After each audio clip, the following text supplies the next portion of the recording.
자살 징후를 알아차리고 한 생명을 지키는 방법. 어제까지 멀쩡했던 사람이 왜 갑자기라는 말을 자주 듣습니다. 과연 그 사람이 어제까지 멀쩡했을까요? 대부분의 경우 비극은 결코 갑자기 오지 않습니다. 생명은 그 무엇보다 소중합니다. 그 소중한 생명을 포기하려는 생각을 쉽게 할 수 없습니다. 그럼 언제 그런 생각을 할까요? 고통이 생명의 가치를 넘어설 만큼 거대해졌을 때입니다. 그들은 절망의 끝에서 가만히 있지 않습니다. 의식적으로든 무의식적으로든 주변 사람들에게 끊임없이 신호를 보냅니다.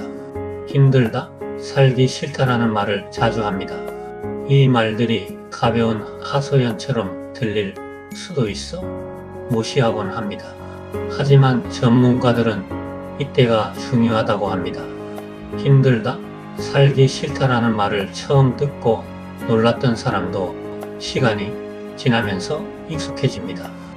그 익숙함이 결국 큰 경고음을 놓치게 만드는 경우가 많습니다. 힘들다, 살기 싫다라는 말은 사실 제발 나를 좀 잡아달라는 절박한 부탁입니다. 누군가 이 말을 여러 번 반복한다면 그건 살고 싶지 않다는 뜻이 아닙니다.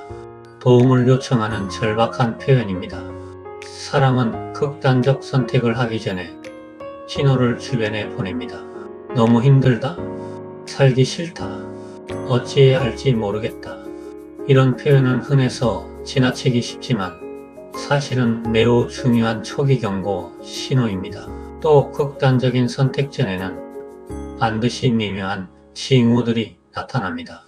밤에 잠을 이루지 못하고 불면증에 시달린다. 눈에 띄게 술을 찾는 횟수나 양이 늘어난다. 신경안정제 등에 의존하는 기간이 길어진다.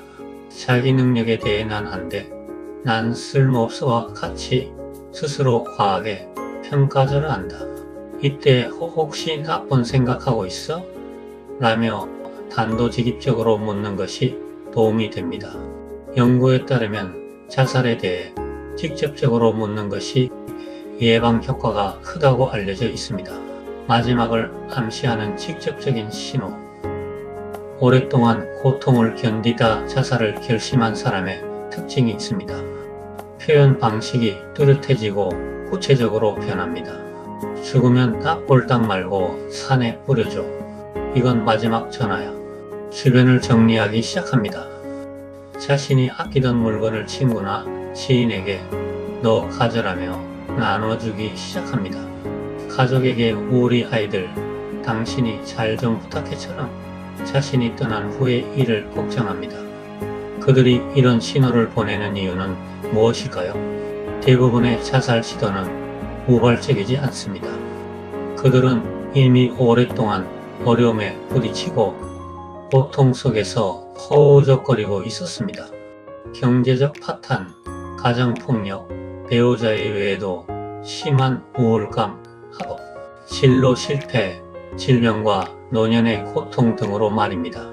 생명은 누구에게나 소중합니다. 스스로 목숨을 끊겠다는 생각은 그 소중함보다 고통이 너무 커졌다는 신호입니다. 극단적인 선택은 마지막까지도 살아보려는 노력이 실패했을 때 나타나는 행동입니다. 위험 신호를 감지했다면 가장 중요한 것은 제대로 들어주는 것입니다. 자살을 생각하는 사람들은 감당하기 힘든 위기 상황에 직면해 있습니다. 그들에게 필요한 것은 조언이나 충고가 아닌 온전한 공감과 이해입니다. 왜라고 묻는 것을 두려워하지 마세요. 무슨 일이 있었는지 말해줄 수 있어? 라고 물어보세요. 그들의 고통에 깊은 관심을 표현하는 것이 중요합니다. 최고의 경청은 호응입니다. 아, 그랬구나. 그래서 정말 힘들었겠다와 같이 호응하십시오. 호응은 내가 당신의 이야기에 깊이 공감하고 있다는 가장 강력한 메시지입니다. 그들은 자신을 평가해 주길 원하는 것이 아닙니다. 누군가 자기 이야기를 진심으로 들어주길 바라는 것입니다. 상대가 내 이야기를 정말 궁금해하고 있구나라고 느끼게 하는 것이 핵심입니다. 판단하거나 비난하지 마세요.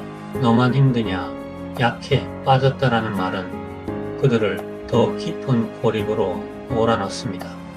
그들의 고통을 그대로 인정해주는 것이 공감의 첫걸음입니다.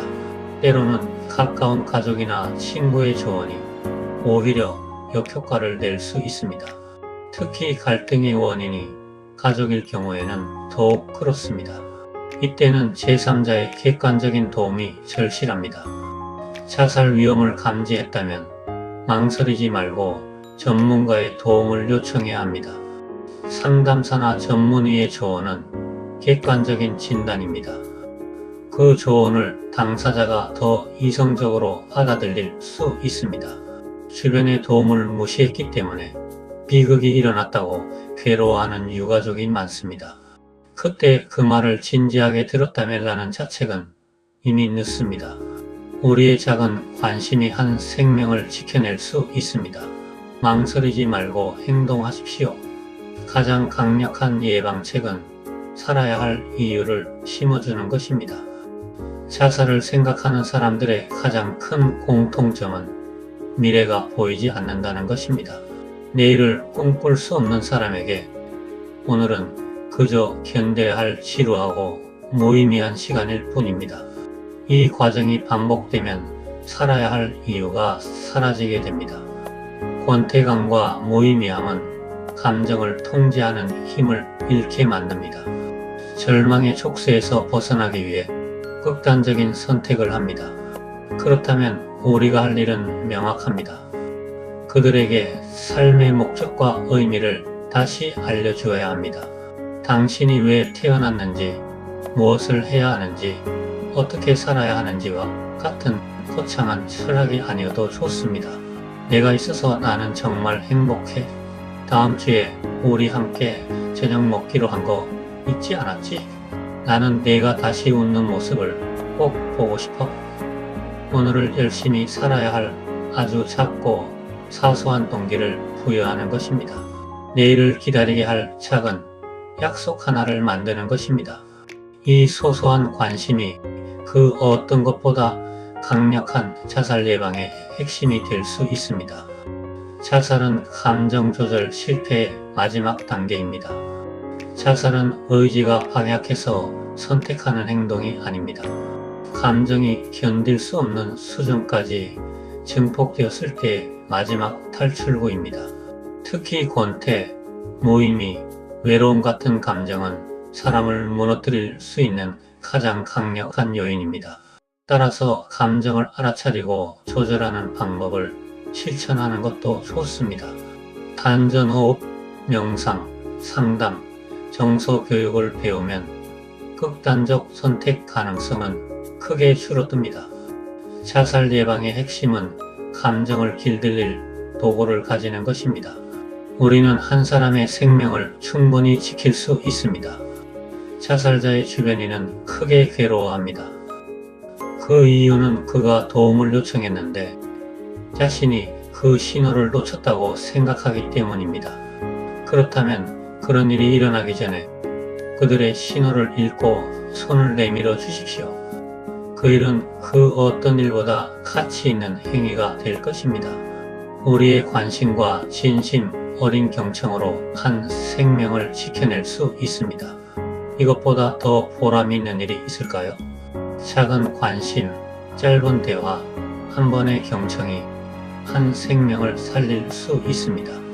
당신의 따뜻한 말 한마디가 누군가에겐 살아야 할 이유가 됩니다. 당신의 따뜻한 말 한마디가 누군가에게는 내일을 선물할 수 있습니다. 오늘 한 사람을 살리는 말을 건네보세요. 만약 당신 혹은 당신의 주변 사람이 힘들어하고 있다면 혼자 고민하지 마세요. 지금 바로 전문가의 도움을 요청하세요. 자살 예방 상담 전화 109, 정신건강 위기 상담 전화 1577-0199, 보건복지부 희망의 전화 129, 들어주셔서 감사합니다.